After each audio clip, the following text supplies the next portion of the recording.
Good afternoon, everyone. My name is Tracy Nyer, and I'm with the Virginia SBDC. I'll be your facilitator for today's webinar. For those of you who are not familiar, the Virginia SBDC is the largest and most effective provider of customized counseling and education for small businesses in Virginia. Most of our services are offered locally at 28 different locations throughout the Commonwealth. Today's webinar is one of our educational offerings and is part of our ongoing webinar series, Google and Beyond, Marketing and Managing on the Web. This series is designed to take a look at tools and techniques to help businesses take their business to the next level. Today's topic is Evernote for Small Business Marketing. All of our Google and Beyond webinars are presented by Ray Sidney Smith. Ray is not only a web and mobile strategist, an author, and president of W3 Consulting. He is also an Evernote certified consultant. If you have any questions during the presentation, please type those questions into the question window and Ray will do his best to answer them. Without further ado, here's Ray Sidney Smith. Thank you, Tracy, and thank you to the Virginia SBDC Network for having me here on the Beyond Google Marketing and Managing on the Web series. So as Tracy said, we're going to be talking about Evernote for small business marketing. I'm really excited about this topic. As always, a couple of housekeeping notes. As Tracy said, ask questions now. While I'm here on the line, it's always best to get me, and I'll be happy to answer any questions. We'll leave a little bit of time at the end for that as well, or we'll close out and then I'll stay on for as long as necessary to answer questions. If you have questions afterward, I'll have my email address on the final slide, but also you can tweet at me at W3 Consulting, hashtag it Beyond Google, and I'll know what it's all about. And of course, follow at Virginia SBDC. The organization is putting out information about new programs and other information vital to small business in Virginia, so make sure that you're paying attention to what they are tweeting and posting. So next, as Tracy said, I'm an Evernote certified consultant. I became certified. It was called the Evernote Business Certified Consultant Program, and now it's the Evernote Certified Consultant Program. But you can find one in your area if you happen not to be in the DC metro area or otherwise. We have them nationwide and actually internationally. You can always find an Evernote certified consultant to be able to help you with Evernote in some way, shape, or form as we talk about it today. For those of you who don't know, I'm also a Google Small Business Advisor. What that means is that I'm one of 30 small business advisors throughout the world, and the 30 of us help out in this particular advertiser community on screen, the address www.en.advertisercommunity.com. It's a free platform for you to be able to ask questions about all things Google for your small business. So if you have questions, feel free to reach out to us there. As well, I am a Hootsuite Global Brand Ambassador, and so if issues about and with setting up Hootsuite, which is a social media dashboard, I'll be happy to help out with that as well. Again, I'll be talking about Hootsuite in very short speed, which is why I brought it up today as well. All right, so today's agenda is to talk about Evernote.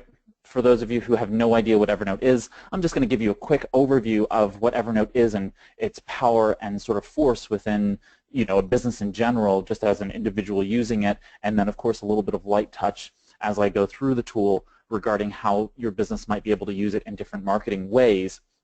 But then I really want to use it in a very specific case use, which is just developing content.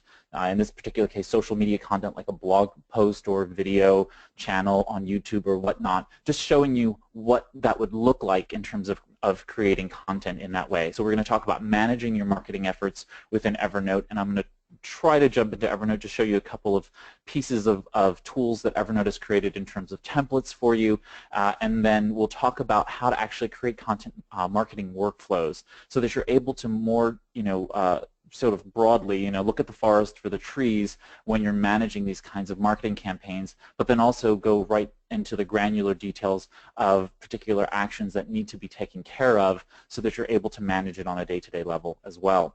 And then I'd also like to show you actually how to set up a blog using Evernote.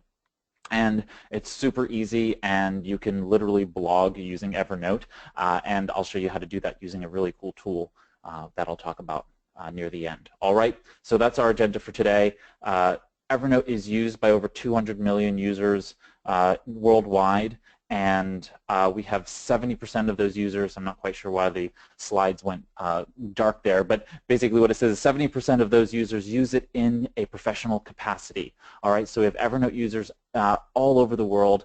We have tons of them using various levels of Evernote. Evernote goes from Evernote Basic all the way up to what's called Evernote Premium Business, basically a business class suite of tools. But either way, Evernote itself, what I like to say is like Evernote is your extended mind. Whatever you don't want to remember on a day-to-day basis, Evernote is there to be that storage place. And so I use Evernote in almost every capacity of my life. Actually, Evernote will be posting a blog post soon that I wrote for another blog recently, I guess posted on a gentleman's blog, Dr. Frank Buck. He's a time management consultant for teachers and or educators generally, and he asked me to write a post about how I used Evernote in my workday, and so I did. And Evernote saw it and they said, hey, can we post this onto ours? And so I agreed, and we're in the process of sort of cleaning it up for the Evernote blog. But anyway, I use Evernote pretty much throughout my day. And Evernote is that. It can be your modern workspace, and it's just a fantastic tool for being able to store things, right? And that also means that it can be used for task and project management. I'm not the biggest fan of using it for individual task management, but certainly for a collaborative task management tool, it can work really well because you can share and you can see what's going on and you can add almost anything. Evernote can hold almost any file right within a note so that you're able to actually see it. Okay, there's very few limitations for Evernote to be able to hold something, and be able to then share it with others. So Evernote is this really fantastic tool for that. As I said before, there are actually 4 platforms, 4 subscriptions to Evernote. Evernote Basic is free. Evernote Plus is for those who want just a little bit of extra in terms of being able to synchronize across all of their tools, and you have a little bit higher of a monthly upload. The Evernote Premium itself gives you basically all of the features of Evernote, and then finally Evernote Premium Business means that you have an Evernote Business Administrator, someone who controls all of the Evernote accounts that are all of the Evernote business notebooks and notes within the Evernote company, business's company account, and then the individuals basically attach their personal accounts, which are completely separate. You just log in the same way, but now you're connected to the business account, and you're able to then administer and capture notes directly into business notes and notebooks and share with people collaboratively. So we have those 4 different platforms. I'm happy, again, to answer any of those questions about it. I don't want to get into the nitty-gritty regarding the subscriptions. It's not really worth it. So Evernote comes in both desktop and mobile applications. As you can see on screen there, the left is actually a Google Nexus 5, the Google Nexus platform, and on the right-hand side is an Apple iPad. Not sure what generation that is, but there is an iOS version, an Android version, there are Windows, Mac, and there are third-party unofficial versions for even Linux. So if you're on an open source platform, you can even try one of those. Evernote has this really great function within it that I love, which is the Evernote business card scanner. So here what you're able to do is take a business card that you receive from someone, and you just basically hold up the Evernote camera function within it, and it automatically captures the image of the business card, the actual photographic image of the business card, and then it actually lists the data out of the card, the text from it. It OCRs it, and it can pull name, address, phone number, job title, company, all of that stuff, place it into fields, and it gives you a very, very quick and easy way to create a contact management system. So if you don't have a contact management system already, it can synchronize, if you're using this through your phone, it can synchronize your contacts from Evernote directly into your phone's contacts, and like for me, where I use Google Contacts as my primary contact management engine on my phone, it then synchronizes with Google, which means that it's across my entire ecosystem. So just from taking a picture of a business card, I've now created a chain reaction for all kinds of things, and if I need to follow up with that contact, all I have to do is then add a little note inside of my Evernote note, that is the business card contact, and tag it with a reminder. And a reminder in Evernote means that it will go ahead and pop up in the app or on your phone, or it will pop up on your desktop and give you a notification when the due date comes for that particular reminder. Those reminders are specific to the whole note, not to a specific task within a note, just FYI. And so Evernote provides this really great desktop environment, and honestly, it's great on 2 ends. So what you're seeing right now is actually the Evernote Web Clipper. So Evernote not only has the applications for the desktop, but it also provides you with 2 different kinds of clippers. One is actually the clipper on the desktop, which actually can take screen captures and can take like video capture of yourself if you're on the desktop and you want to take a quick sort of message to someone or show somebody how to do something. You can take these quick video captures, and you can also clip right from the web. So if you want to capture articles or scrape all kinds of data from tables that might be in and on a website, you can do that and capture it directly into Evernote using the Evernote Web Clipper. So you'll hear people talk about the Evernote Clipper, which is the desktop version, which is installed when you install Evernote for Windows or Evernote for Mac. And then there's the Evernote Web Clipper, which is installed within the major web browsers, whether that be Chrome, Safari, Firefox, and Microsoft Edge. Okay, so I think there are other ones, but either way, those are the four majors that you would be installing them in primarily. So you install it, and then it's able to go ahead and identify the article if it's an article, and you can manipulate it and so on and so forth. You can highlight things within the article. Very, very cool tool to be able to do it. Decide on what notebook you can put it into, and I'll talk about that momentarily as well. All right, so you have the Evernote Web Clipper. Evernote also has something called context. I'm not going to really talk about it much, but basically gives you the ability to see these kinds of things. Like here in this article, you can see that this person had a meeting with Alexander Rose. It identified Alexander Rose as being on LinkedIn and therefore surfaced information, basically contextualized this information to show relevant information or other notes within your Evernote database. So the more you put into Evernote, the more Evernote really learns about you, and that's really the most important thing there. I like context, but I don't use it very much, but I do love Evernote search and the fact that Evernote gets smarter as you use it because it gets to know you better. Okay? Next is Work Chat. So Evernote has the ability for you to chat within Evernote. So you can actually share, if Evernote user to Evernote user through what's called Work Chat, and you'll see this icon in various areas throughout Evernote for you to be able to share with others. And the only points I want to make about that is do not try to use Evernote Work Chat as a primary chat client. It is not a chat client. It's just for sharing and giving primary information back and forth. Like for example, when you delete a work chat conversation, it goes poof, it goes bye-bye. It does not stay anywhere. So unlike the notes where you're creating and there might be version history if you have a subscription that allows for version history like Premium or Premium Business, work chats are not like that. So when you delete them, they go away and they cannot be recovered. And I know that a lot of people ask me that question, but work chat is not for day-to-day chatting back and forth. It's really for, here goes a note, here goes the context of what the note's all about, but that chat that you shared with the note, if that context that that you're writing about the note in the message of the work chat needs to be captured somewhere, it needs to be captured inside of a note, because that chat thread, if you delete it, it goes away. Okay, so there goes Work Chat on your screen. You can see you can chat back and forth just to confirm that you've received a note that you shared with someone or a notebook that you shared with someone, and that's pretty much all there is to it. Evernote comes with a whole suite of other tools that are all free, that you can utilize. In the top left-hand corner is an application called Scannable. If you're on the iOS platform, meaning you have an iPhone, iPad, or otherwise, iPod Touch, you can use Scannable, and it's just basically everything that's baked into the Evernote camera feature within Evernote applications. It basically does all of that really fast and easy. So if you're on an iOS device, you can use that.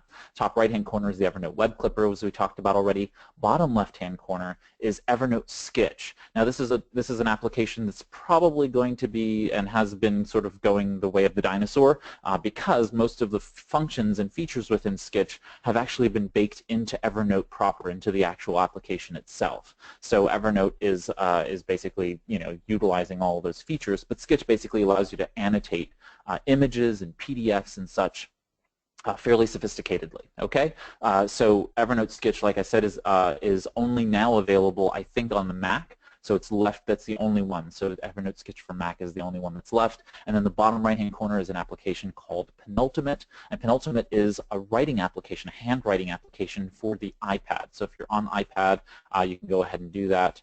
And so that's what Penultimate looks like, and you basically can write in these documents, and then that stuff synchronizes with Evernote. Okay, so really, really powerful tool. Again, I believe you can also annotate PDFs within Penultimate, so you can handwrite on PDFs, and then those are also synchronized into Evernote. Evernote has something called the App Center, and the App Center is a place where Evernote integrates with all kinds of things, okay? And so, you know, as Evernote, like I said, is this extended mind, it's a note-taking software at its very core, Evernote then can be extended to do all kinds of amazing things. So from automating workflows to saying, when I write a new Evernote note in this notebook, I want you to do this in another application. For example, maybe I want you to go ahead and shoot an email off to somebody and let them know that I've added this note in this notebook. You can do all kinds of really amazing things within Evernote for that. In the bottom left-hand corner, you can see that's the Times, New York Times cookbook icon, and that's because, well, at least I think that's the notebook, the cookbook icon. Well, I'm going to talk about it anyway, which is the fact that New York Times has a cookbook, and they actually integrate directly with Evernote so that if you see a recipe within Evernote, you can actually click on it and save that to Evernote. And I use that in my personal life quite often, you know, because I'll look through the cookbook and see something relevant to my own diet, and I'll say, oh, that's really great, and I'll just click on the Evernote Save button, and it pulls that recipe directly into my Evernote notebook called Recipes. Okay, so you can automate things in Evernote. You can attach them to all kinds of things. Evernote is also working closely with the Android Wear and the iOS platforms, the Apple Watch platforms, watchOS, to be able to integrate Evernote into wearables. So you'll see more and more capabilities of Evernote within those as well. I don't particularly use those today, but I know that there are a lot of people who really do love the Apple watchOS versions of Evernote right now. Okay, so that's a really quick overview of Evernote. I did want to cover just a couple of things about Evernote that I didn't cover in the sort of what is and how is Evernote sort of contextualized, which is to talk about Evernote's structure. Evernote is actually designed in 4 different layers, if you want to call it that. So let's start off with the most basic fundamental unit of Evernote, and that is the note, okay? And so a note is actually a document, right? You want to think about it sort of like a Word document. But unlike a Word document, it can hold anything. You know, you throw any kind of file in it. Now, the size of the file is what actually limits you in Evernote. So based on your particular subscription, basically Evernote Basic, which is free, you can go ahead and have a note size up to 25 megabytes, okay? So it's about the size of the file. As you increase to Evernote Plus, then it's 50 megabytes, and then finally within Premium and Business, those notes can be as large as 200 megabytes. The reason for that is that if you're on your phone and you're out, you know, in the world, there's no way that you're going to be able to download a 1 gigabyte file within an Evernote note and have a good experience. Plus, it would degrade the experience for all users across the board, is my opinion. So I like the 200 megabyte rule. I think it's good for, it's a good amount of size for being able to download things. Anyway, a 200 megabyte file is a pretty large file. You can fit a lot in it, and that means there's a note, right? So think about the note as sort of like part Word document, part folder, right? Because you can put notes and you can have rich text formatted items, tasks, and other things in the note. You can then throw images and a video and a PDF document and a Word document and an Excel spreadsheet all within the same note, right? So that's the fundamental unit of Evernote, which is the note itself. Then we take a step up and we have what's called a notebook. And this becomes sort of a skeuomorphic issue, right? So notes basically are pages in the real world that are fancy, and we take those fancy pages and we put them into a notebook, right? So we put them into a notebook, and now the notebook itself can be stacked. And so notebooks now have stacks, okay? So Evernote has stacks, basically groupings of notebooks. We then have notebooks, and then we have the individual notes itself. The final layer of Evernote is actually what are called tags. And tags you can think of as fancy folders, right? So think of them as a way for you to be able to contextualize different notes in different notebooks, right? And collect them together so that you can either,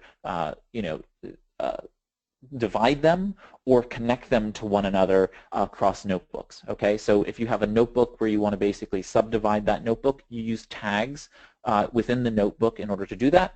Or if you have a particular context that goes across many notebooks, you would use that tag across all those notebooks in order to be able to bind them together, to be able to find them. At the end of the day, it's all about finding the things, having them surface when you need them. So that's the structure of Evernote in a nutshell. And again, if you have any questions, feel free to go ahead and ask Tracy, and I'll be happy to answer those. So now that I've gone over Evernote structure, let's talk a little bit about managing marketing efforts within Evernote, because I think it's really important for us all to get sort of a context of how this all really operates. So first and foremost, I love the idea of a content editorial calendar for small businesses, and you probably have all heard me talk about this before if you've heard me speak about other blogging and content marketing webinars. So the idea with a content editorial calendar is that the calendar is a fixed schedule that happens every year. It's not something that is as fluid as some of the other things that you might have in your life. So it's really good to actually have everyone on your team, whether it's just you alone and you're wearing multiple hats, or you have a larger team where you are actually having to delegate and move across, and share and of course delegate duties to others. The content editorial calendar is a fantastic tool for being able to bind all of those pieces of your marketing plan into a cohesive, integrated schedule and workflow. Okay, so I can't speak more highly of the content editorial calendar. As well, it works really well for being able to match sales and revenue to the actual success of marketing campaigns. Now, there is no magic bullet or sort of general algorithm that I can give you to show you that this marketing campaign executed from a blog post equated to this amount of sales and revenue. But I do like the general connectivity between watching your sales and revenue reports and profit and loss statements against your general marketing efforts from content marketing. And you can actually do that when you start to basically create themes within your content editorial calendar and otherwise. So I'm going to pop out of here just for a moment to show you. Now, I'm not quite sure what screen. Let's see. Nope, that's not it. Let's see, I'm going to try and show you another screen, which is my Evernote piece here, and let's see if I can do that. So do you see my screen, the Evernote at the moment? We do. Tracy? We do. Wonderful. Great, great, great. All right, so what I've pulled up on screen right now for you is, I pulled in a template from Evernote. And this is basically a calendar year. These templates are all available within the Evernote calendar, the Evernote templates directory. And so Evernote has created several templates for you to be able to use. And so this is the yearly calendar that was just recently published for 2017, and it's just sort of colorful and nice, and you can see that this shows you, I'm not sure if you can see it on your screen, but you can see the weekends are sort of lightly colored in the background here. What I'm going to do is I'm going to use this as sort of a template as we make our way through the rest of the webinar, just so you can see what you can really do in them. All right, so this is one. This is also a marketing calendar template that Evernote has created that you can save directly into Evernote for yourself. It gives you these instructions in green, and then after that you delete the green part, and then you just basically have your calendar. So here you basically can create tasks within the calendar. You can place the month and day if you want to, but basically the idea that I'm trying to propose here is that you have a calendar, right? January through December. In this particular case, here goes January, February, March, April, May, and June, and then you have the second half of the year for July through December in the lower half, okay? And 1 through 31, basically, you only obviously fill in the dates for the days that are in each of those months. But you can basically type in each one of these fields, and you can add all kinds of stuff directly into the fields along with that particular note, and I'll show you how we do that in a little while. But the idea here is you have a content editorial calendar, and you are going to go ahead and place your content and your tasks and such in this note so that everybody is aware of what's really going on. And where you actually are writing the actual blog posts, you're then going to go ahead and link to the actual blog post here in the calendar, so that over the course of the year you're going to be replacing tasks and other things with the actual links to those blog posts. And now what you have is a really cool 2017 editorial calendar that subsequent to that is now sort of an archive where you can actually see links to each of those things and therefore be able to get back to them very quickly and easily. Okay, so you have different kinds of calendars. You can create your own. This is, I'm just showing you a template that was given to us from Evernote, but you can obviously create your own and do with it what you will. Here goes just some ideas on how to make that happen. So let's hop on over to this, and I'm going to move this down and go back into present. Oh, yeah, so well, I'm not even going to do that. Let's go back to Evernote. So next up is basically a marketing asset library. This is also a template that Evernote has given us, and let's see here. This must be it. Here it is. All right. So Evernote has given us this marketing asset library template, and basically what that does is it gives you the ability to place in all of your various, if you have logos, you have your fonts or typefaces that you use, all of those things, including even, in many platforms, you might use a custom font that you don't have naturally, pre-installed on your desktop. Well, you would use this to basically put the file for that font in this marketing asset library. So you put your logos, color and grayscale ones, you put your fonts in here, you place in your hex codes and your RGB values for your colors, for your brand, all within this particular document, and then any other images that you might need. For example, people frequently ask me for a bio and for a headshot. I throw that into the marketing asset library, and now whenever anybody needs that on my team, they just go to the marketing asset library and they can grab it off of there. For you, that would probably be your company logo. For any profiles that you create on social media, you go ahead and grab the logos that are appropriate and go ahead and upload them. So this is just a really great way to capture together all of those pieces for your marketing efforts, so that instead of having to constantly manage where is that logo and where is that right-sized file and where's the hero image that we used for that LinkedIn company page, it's just all here. Just put it into this, into this marketing asset library. You can create separate notes that are for particular networks once they get large enough and you want to basically create a little bit more organization, feel free to. But out the gate, this is a really great tool to be able to manage those assets. So feel free to use that as well. And again, like I said, that's within the template directory. The really great part about using Evernote is that you can just basically throw anything that you want into it. So once you've created your content editorial calendar and you have, January, February, March, you're going to decide these themes. January is going to be about X, February is going to be about Y, March is going to be about Z, right?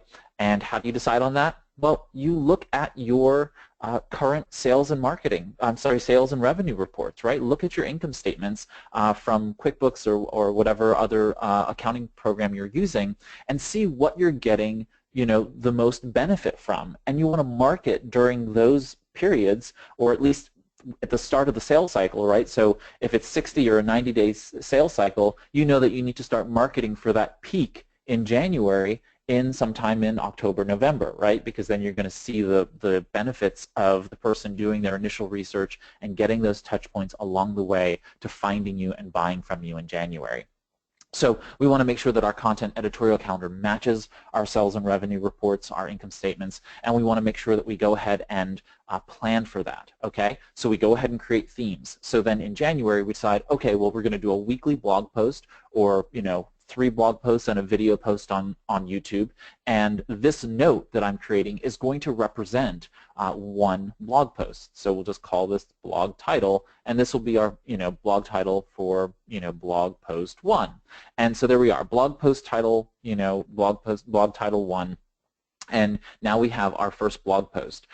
In Evernote, we can actually do all kinds of things. Like if I wanted to, I could write the blog post here. I could just write the whole article right here in the post, all right?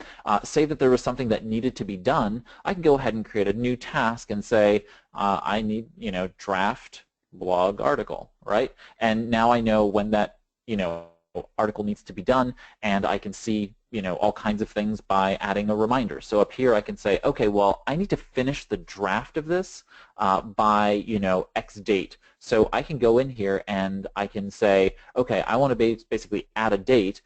In a week I want to be finished with this draft. So now it will go ahead and remind me either on my phone or in the desktop application once I get to that point that that's when I need to go ahead and finish this draft. So that if it prompts me in the morning of Thursday the 17th and I have not yet finished writing that blog post, then I need to get on it. Okay? So a really, really easy way to be able to do those kinds of reminders within it. Note that reminders are specific to the note. So say this task here that I've created within the note, it doesn't have its own reminder associated with that particular line. This is really just formatting, right? So you can create multiple tasks within Evernote for marketing purposes, but the reality is all of those are basically a checklist within the same note. They're not individual tasks like in some task managers, okay?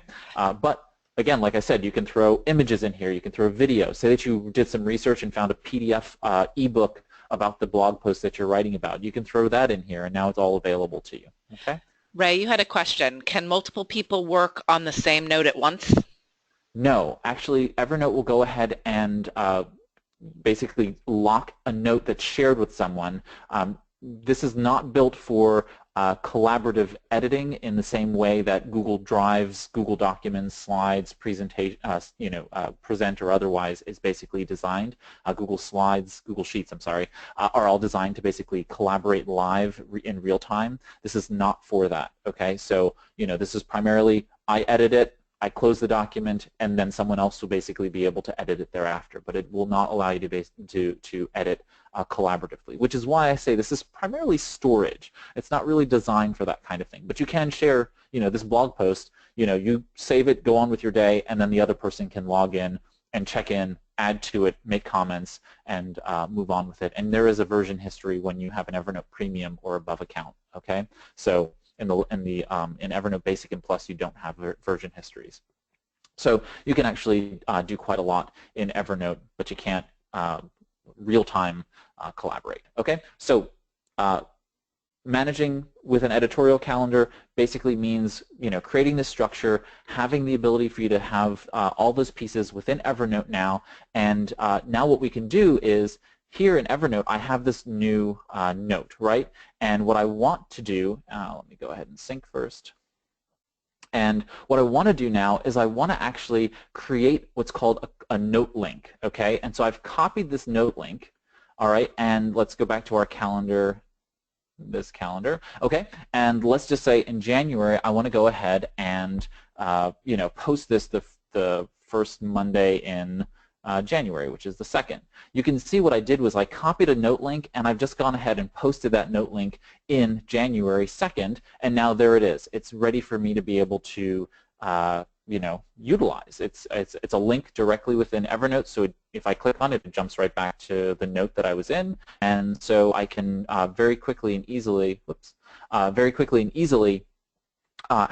start to place these links to them, and then below it I can put a status, and I'll talk about that in a little while, but I can basically start to put other information in this field along with the link to that blog post so that we now have the ability to collect these pieces of information together all in one. Okay? Does that make sense? Great. I'm going to hope it makes sense.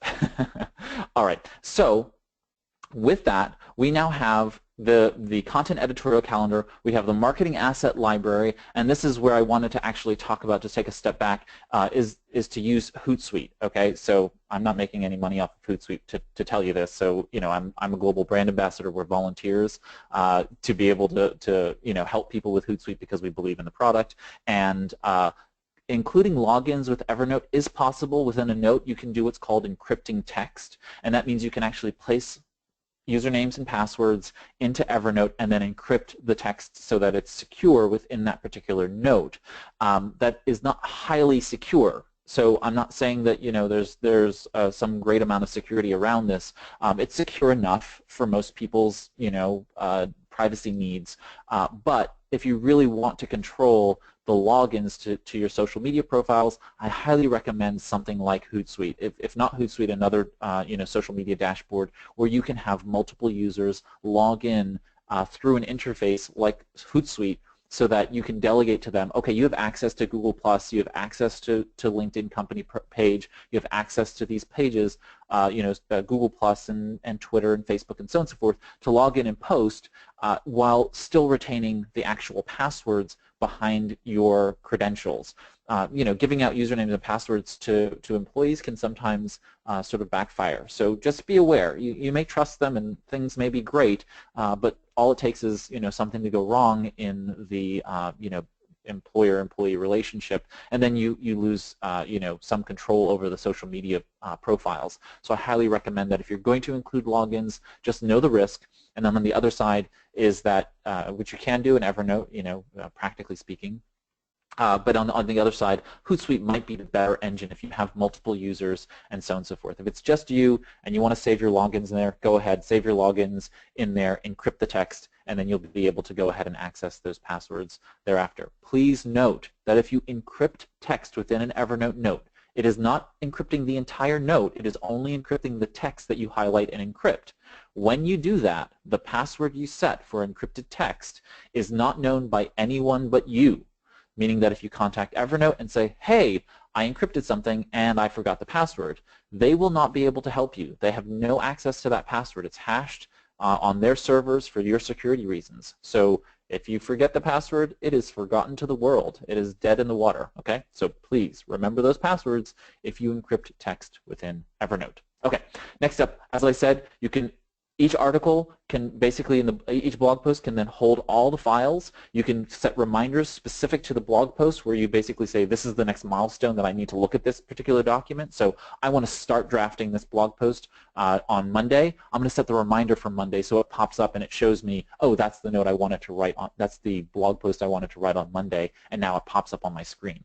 Fantastic. Next, you can share those with appropriate parties. So maybe you have sort of a board of advisors, you know, a group of people that you sort of lean on for your business, who'd like to regularly check in and sort of read your blog posts and give you sort of some feedback before you post them. Well, you can go ahead and share those with them.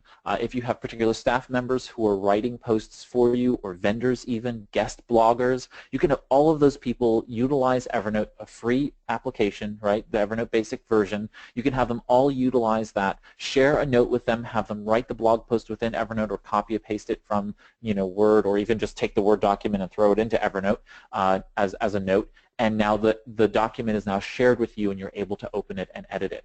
Note that when you do use an application like Microsoft Word, you have to have Word on your own computer in order to be able to open it and read it. Okay, so Evernote is not capable of just natively reading every application. So it's just basically holding the file, and it can do some pretty sophisticated things with PDF and with images, but that's pretty much it. Okay, so you know, it can play audio files as well, but it's not the engine that's doing that stuff. It's the software on your computer that would be able to open a Word document, allow you to edit it, and then save those revisions back to the Evernote note. So you have to have Word on both computers, the person who's writing it and the person to whom you're sharing it with, so you know, so that they're able to actually open it and edit the document as well. Again, one editor at a time within one note. So you can have, you know, 50 editors in the same notebook, all editing different notes at the same time, but only one editor of a note at the same time. If you do end up actually editing the same note at the same time, you know, sometimes it happens, both of you open the file and then start editing it, or you're offline and you're in your Evernote, you know, desktop application and you're editing, Evernote will just happily save both versions, create conflicted note changes notebook for you with that note in it, and it will show you, hey, you have this other note, these are the changes between the two of them, and that way you can sort of copy paste and sort of get it back to one version and then delete the conflicting changes notebook and the duplicated note with the changes in it as well. Okay?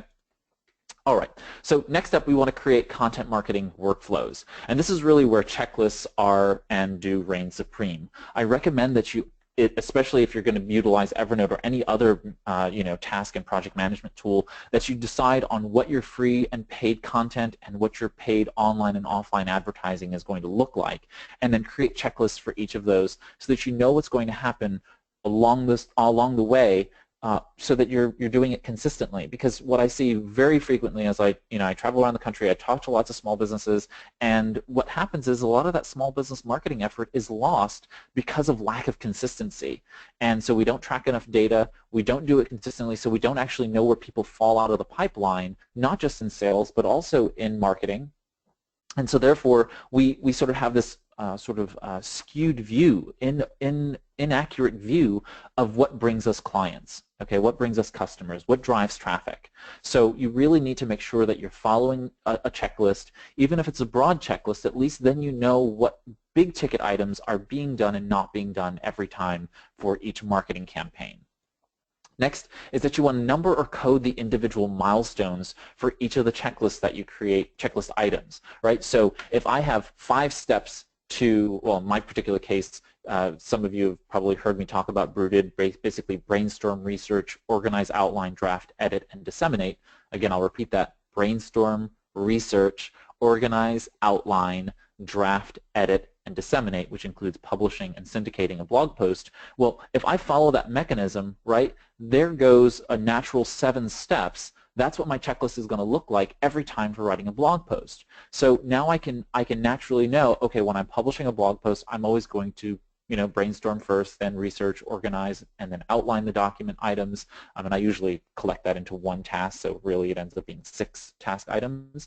So brainstorm, research, organize, and outline. Then I'm going to draft it. I'm going to come back to it a couple days later, maybe a week later, do my editing, get it into final state, basically redact it, and then I'm going to disseminate it. I'm going to schedule it for posting, get all the social media posts together, and all of that stuff. So I follow that checklist for every one of those content marketing campaigns. Well, now I know that I can code those, right? So I can say for blog posts, it's going to be B1 for brainstorming, B2 for researching, B3 for organizing and outlining, right? And now in the calendar, right, I can jump over to the calendar, and at any time, Tracy, do you see the yearly calendar on screen right now? I do. Great, all right. So I can say B3, all right, and now at a glance, any one of my other staff can look at this blog post and they know that this is in the organize outline stage, okay? And there's no more to it because everybody knows, oh right, B3, and you're going to create a note that will have these checklists all outlined for people so that at a glance, as a manager, if you have 10 people writing 10 different blog posts, you can scan the next month and say, oh, okay, we're all sort of in and on schedule for these particular posts. Or why is this blog post only a B1 when it should really be, a B7? Or we have a whole bunch of B3s, but we don't have any, V1s, which are basically videos, right? I just for a video post, I usually use the V, right? So if I have no V's on the board, I'm like, oh, you know what? In our content marketing mix, we want to have some video. So where is that video?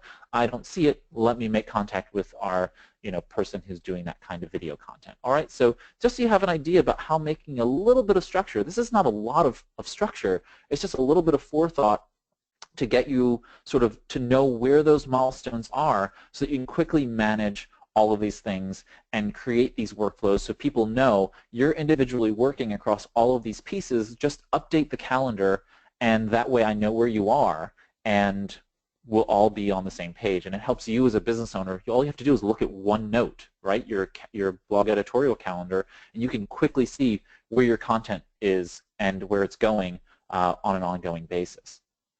So you can just very quickly and easily track those workflows in the content editorial calendar, and I really like that because it's very helpful from a number of perspectives. Okay, so finally, I wanted to talk a little bit about blogging using Evernote because there is a tool out there called Pistachio, and Pistachio is this very inexpensive piece of software, and it allows you to be able to actually turn your Evernote notes into blog posts and pages of a website.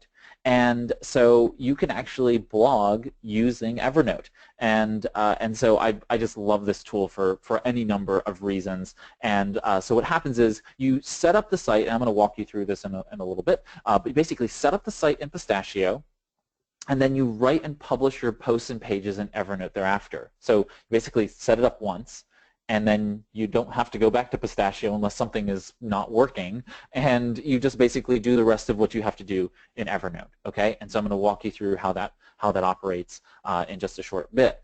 And so when you go ahead and set up the posts and pages within Evernote, they just automatically update on the blog. You don't have to do anything additional but be in Evernote, okay? And I think that this is brilliant. And like if you throw a YouTube video link in there, or you put a YouTube video embed code in there, or if you post an image inside of your Evernote note, Pistachio knows to just basically place the image and show it where you placed it in the note. So it's very similar to like taking a Word document and publishing it as an HTML page. If anybody has ever done that, basically converting a Word document into HTML, it basically does the same exact thing with an Evernote note.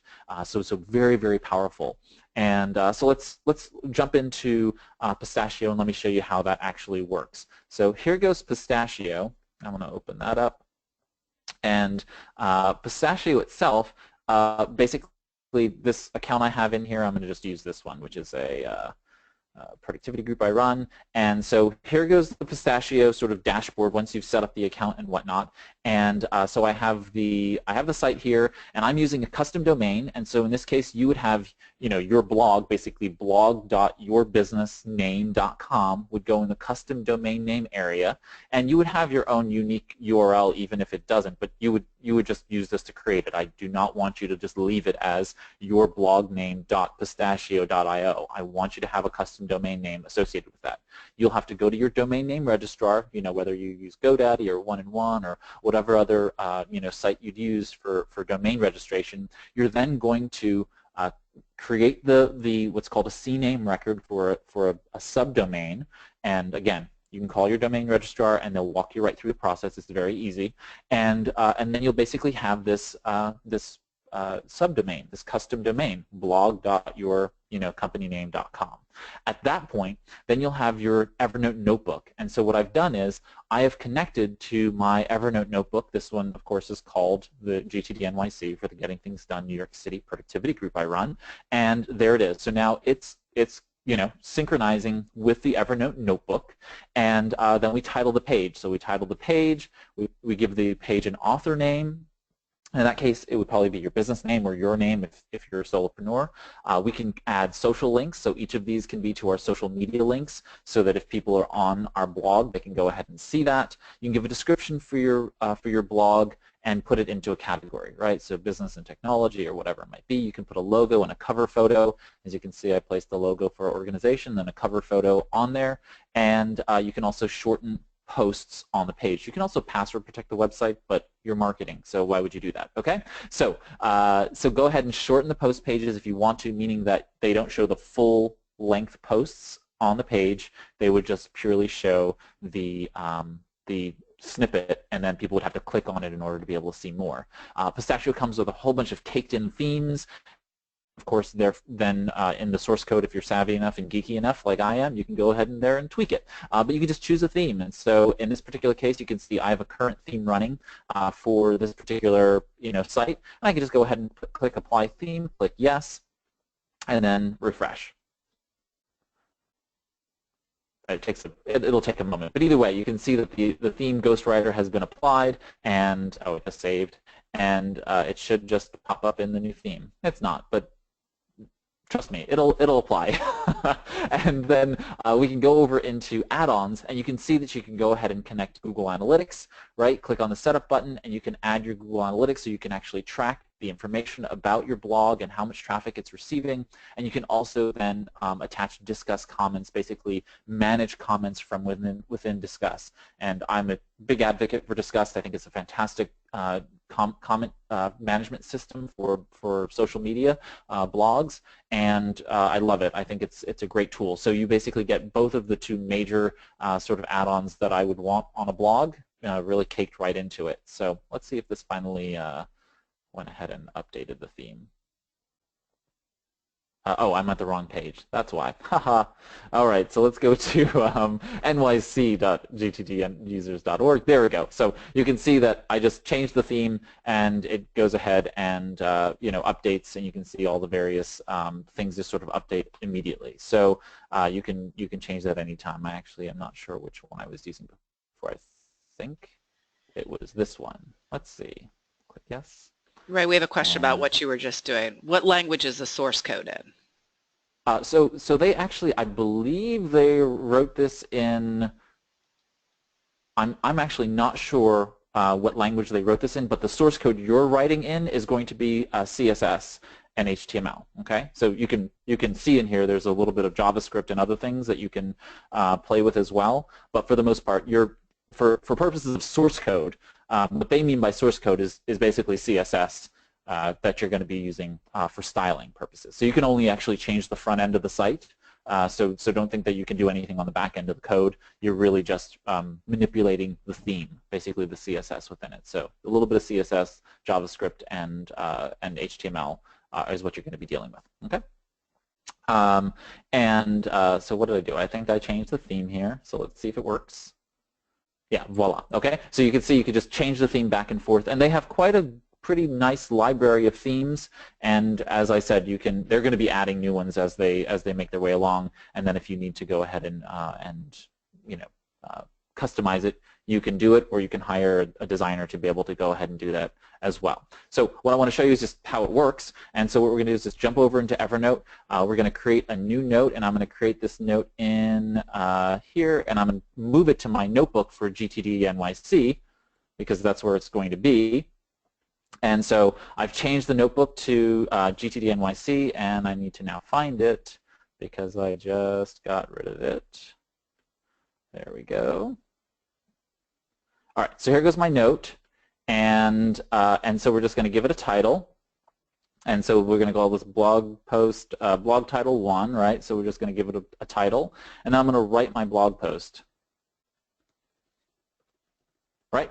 And now I'm going to go in here, and I'm going to use two different commands. Now in here, the tags for Pistachio, if you're publishing on Evernote, basically any of the tags are similar to tags in a blog, right? So they basically are categories or contextualization of the blogs. So I could write here, I could put marketing, small business, whatever I wanted to put in here. I'm not going to create new tags. So marketing was a tag that was already in my system. So I have marketing, and then we have two functional tags for Pistachio to be able to publish this blog post. So this blog post won't publish in Pistachio unless we put one of these two tags in there. One is the post tag, which basically is published. So if I type in published, this page, once it synchronizes, will now synchronize on Pistachio. And page. Page means that instead of it being a blog post, Pistachio turns it into a page on the website, a page on your blog, as opposed to a blog post. Okay, so I'll show you the difference in a moment. So here goes our blog post, and we're going to go ahead and synchronize that, and that's synchronizing up to Evernote. And now we're going to create a new note in the GTNYC, and we're going to title this one Page 1, and this is an actual page in my blog, okay? And then again, we're going to go ahead and publish this, published and page, and then we're going to synchronize that as well. Now, mind you, I've just basically published a blog and a page onto the website without ever coming here. It's already done. I'm just coming here to show you, okay? So what happens now is you can see, my Evernote thing expired. Let me go back into Pistachio and resynchronize that. Let's synchronize this. Bear with me a moment.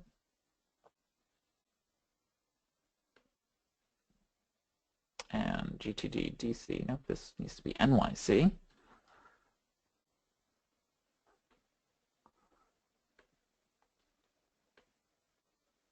Oh, well, just know that it actually works. So the connection between the two must have expired, and so it's going to take a couple minutes for that to happen. Either way, in the meantime, the point is that in Evernote I have now created the blog post and so on and so forth, and I can add images here. So let me just do that while we're waiting for it. I'm going to just throw in here, and let's just say blog post image. Oh, we can't do that. Let's go to Pixabay, where we can actually find a CC0 image. Let's just type in what new illustrations do they have. Here we go. Let's just take this image. I want to go ahead and download the image. Let's just make it blog post size. Okay, so I want to take this clock image, and I just want to go ahead and paste it into my Evernote blog post. And there it goes. So you can see here I've now pasted this image. Now what's going to happen is it's going to take the Pistachio a couple of minutes to process and show this image on the blog post. So you might actually see an empty image container on the blog post when you published it, because it takes a couple of minutes to be able to do that. But then once it's done, it basically embeds it without issue. So let me get rid of this thing here, and let's see if it's updated for me. Let's see. No, it hasn't yet done it.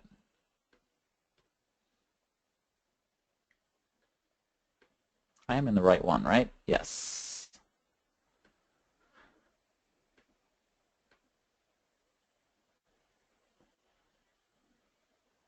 Yeah, this is all right, and yeah, but as soon as it goes ahead and comes live, basically the point is that the blog post would be live. You gotta love demos, right? But the point is that once you do go into the note, it goes ahead and publishes this as a page, the other item as a blog post, and the blog posts show up in an RSS feed and all those other things, so that it's actually all well organized. So you can basically blog using Evernote. You can manage your content editorial calendar in Evernote, which means that once you get yourself up and running with the workflows and your checklist and your content editorial calendar within Evernote, just as one example of being able to use this in marketing, you're now able to actually just take that blog post that you've originally created in either Word or otherwise and then pasted it into Evernote as a note. And again, it has to, the text of the note has to actually be in an Evernote note, just like this. Now you're able to actually then just type published as a tag, and it becomes a blog post. So you can actually do these very, very quickly and easily. Also note that I believe it's the created date that Evernote uses, so you can actually manipulate scheduling by going into the information here and see where it says created date. You can basically schedule posts by changing the date to the date you want it to be published. So I could say January 2nd, 2017 at 0900, and now what will happen is that post will go ahead and publish on January 2nd, because in the future it doesn't yet publish publicly to the site. It will then go ahead and publish once that date comes around. So you can even do that in you can even schedule posts within Pistachio through that little trick, and so that's really helpful as well. I'm going to change this back to today so that we have it as November 10th, 2016 at 1300, just for the sake of it. And I'm going to try this one more time and see if we have some success. No. All right. Well, forgive me, but it didn't work. And but I know that it works in real life, so don't worry about it. Once the notebook synchronizes, then it goes ahead and goes live. So it just takes a couple minutes to do that. And so with that, Tracy, any questions? I'm happy to answer any questions. I'll put my email address on the board, and if folks have questions after the webinar, I'm happy to go ahead and answer those via email as well. Okay. Right, we have a couple of questions. Can notes be published as web pages to a specific website, such as news or event section of your website? So notes can be published with a public URL or a public link. So in essence, you can publish those pages. Those pages are not indexed by Google or any of the other major search engines. They actually have a no-follow, no-index, metadata attached to them. So you can provide a public URL to a non-Evernote user. So like on your website, you can place a link to a note and say, hey, go check out this note, and it will basically open up a web page. But it will not. It's not like you can publish this to any place that you want to. You'd have to use a tool like Pistachio in order to be able to publish that website directly to your custom domain named blog that you've created. There's no. You used to be able to publish a notebook and basically send people to like a mini website using that notebook concept of a published notebook. You can no longer do that. Okay. Are documents, data uploaded for blogs, updates saved onto an Evernote cloud? Can a private cloud be arranged like Dropbox? So Evernote is actually as of just a couple of weeks ago, Evernote is now hosted by the by Google Cloud Platform, basically Google's business class cloud services. So everything that's synchronized in Evernote is synchronized through and in Evernote's cloud, Evernote's Google Cloud Platform. So to answer your question, no, and then in brief, no. If you do want to use Evernote and never connect it to the cloud, you can create what are called local notebooks. Local notebooks are notebooks that only live locally on the computer in which you've opened and created the note the notes in that notebook. Again, if you were to delete Evernote or anything like that, the notes would go too. You'd have to make sure you save those outside of Evernote in some way, shape, or form in a backup before doing so. But there's no other, sort of way to do that. There are a couple of connected integrative tools. One that I'd like to recommend to most people is one called Task Clone. Task Clone allows you to be able to take those, how I created those individual tasks inside of a note? Well, you can turn those into individual tasks in other task management tools. So some of you know that I'm a huge productivity geek, and so I love Remember the Milk and Todoist and Wunderlist and other tools like that that do a really great job of managing tasks. Well, you can use Task Clone to be able to move those tasks out of there. There are other integrations with Cloud HQ to be able to make and connect your Evernote notes and back them up into other places like a Dropbox or a Box or even Google Drive. So you can do that as well. Okay. Have you ever used Evernote as a CRM tool, or do you know anyone that does? If so, can you recommend any resources that suggest ways to do that? Oh, absolutely. So Evernote can work very, very quickly and easily as a light CRM, especially in confluence with LinkedIn if you are using LinkedIn. So LinkedIn has its own sort of CRM built into your network connections. So each network connections allows for a reminder and notes, and sort of it shows a nice timeline view.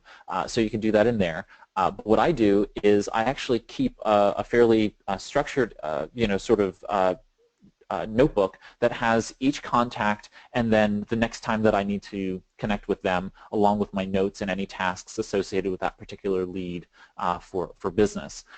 Actually, the upcoming Evernote guest blog posts, a little self-serving, but the upcoming blog posts, I actually talk about it. So if you just wait probably a week or so, it'll be out on the Evernote blog.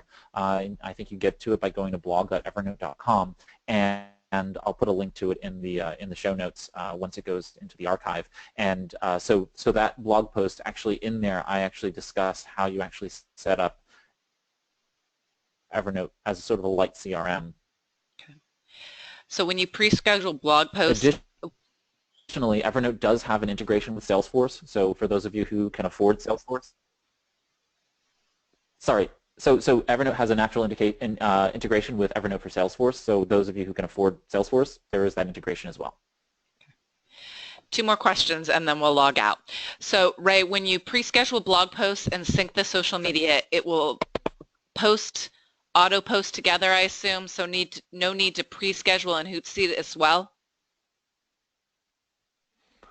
Yeah, so if you're pre-scheduling in the note, then that note will go out, when the time comes. In Hootsuite, you will need to schedule any Twitter posts or anything else like that that will be a link to that blog post, basically syndicating it. You'll have to schedule that separately in Hootsuite so that you can, get it out to the other social media networks to do that syndication. So there are two parts to it. The time that the blog post will publish from Pistachio, and then the social media posts that are not your blog will have to be scheduled in Hootsuite. And what I do is, in those particular cases, is I will publish the page, publish the blog post, and grab the link, and then immediately change it to, whenever I want it to be published, and have it go through. You can actually look at Pistachio and the way in which they title things and actually know how it's going to be, the URL is going to be named pretty easily.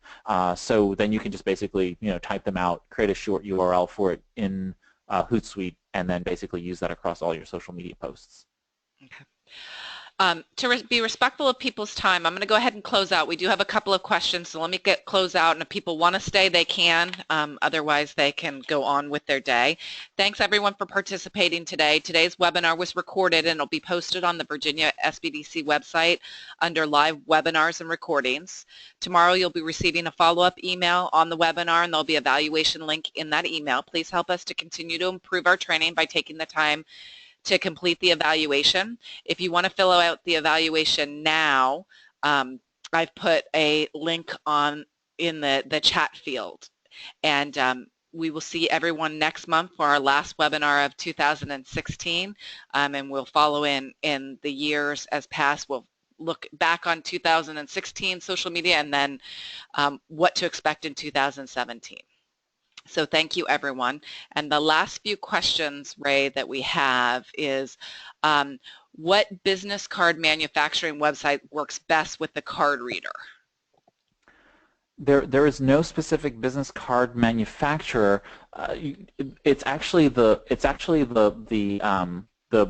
cleanness of the print. So you don't have to really worry about the manufacturer much as the quality of the card that you're having printed. So bold sans serif fonts, typefaces, basically ones without the little curly cues on them, are usually best for reading, basically the computer reading them.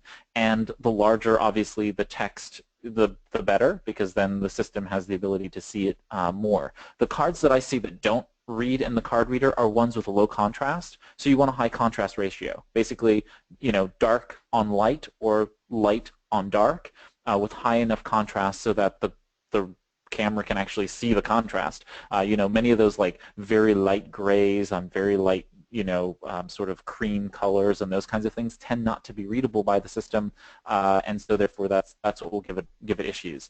In recent months, I have seen almost probably a 95% non-error rate in capturing business cards. So I hold up my phone. I just got a new phone, so it's also the fact that the phone's camera's better. But literally, you hold up the phone over the card, it automatically identifies it's a business card, captures the text from the card, and places it into the fields. Make sure that you connect it to LinkedIn beforehand if you do want it to synchronize with LinkedIn. And voila, the data's in there. You can correct obviously the data if it sometimes misses a letter. And the other thing is people will sometimes put their phone numbers and email addresses and such in really like wacky formats. So keep to a standard format. Like don't try and be too creative, like with forward slashes for things and putting addresses in funky formats. Put them in a standard format, and the system will be able to read it pretty easily. So I know I went off topic on sort of the manufacture of the business cards, but I don't think that really matters so much as contrast ratio and the size of the typeface and the cleanness of the typeface. Okay. Last question. Would Evernote be useful for note-taking in classes to compile notes, handouts, PDFs, classes such as university classes/school? Fantastic question, and absolutely, Evernote has a whole set of templates for students, and so yes, Evernote's a great tool for students. The current versions of Evernote on the desktop are probably the best place for them to start. You can take a PDF of a slide deck that you get from a professor and just annotate directly inside the PDF, and you can take notes in the class. You can audio record the lecture while you're taking typewritten notes, and then if you take handwritten notes, you could just basically take a picture of it directly into the Evernote application from your phone, and it scans right into the same note. And so you can actually take those notes and put it in there. You can even share those notes with classmates. So you can say, hey, Sally, you take notes on the first section, or I missed that class, and so I only have notes that I took from the textbook, and then share those with your fellow students. So Evernote's a fantastic tool for that, and there are actually several Evernote certified consultants out there and Evernote community leaders. Those are the two titles for Evernote certified consultants are for business. Evernote community leaders are sort of cheerleaders for Evernote, and they're great resources. And I think we have a couple of ECLs who are specifically helping students. So definitely search the Evernote website as well as the Evernote discussion forum for people who are there helping students specifically. Great. Thank you very much, Ray. We'll see everyone next month.